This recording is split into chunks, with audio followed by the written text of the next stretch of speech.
ನೆನಪ ಆಗಬಹುದು ಯಾರ ಕಲಿಸಿ ಕೊಟ್ಟಾರ ನಿನಗ ನೋಡಬಲ್ಲು ನನ್ನೀಗ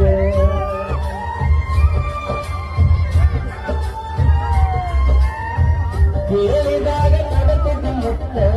ನನ್ನ ಹುಡುಗಿ ಮಾಡತ್ತ ಮಸ್ತ ಮಾತಿಗೊಮ್ಮೆ ಹೇಳದುತ್ತ ದೋಸ್ತ ನಿನ್ನ ನನಗ ಯಾವತ್ತು ಸ್ವಂತ ಬೆಳಗಲಿಲ್ಲ ನನ್ನ ಮನೆ ಜಾತಿ ಅದು ಚಿಂತಕ ಹೋಗಿನ ಸಾಕ ಬೆಳಗಲಿಲ್ಲ ನನ್ನ ಮನೆ ಜಾತಿ ಅದು ಚಿಂತಕ ಹೋಗಿನ ಸೋತ ನೀ ಚಂದ ಇರಲಿಕ್ಕೆ ಬೆಳಕ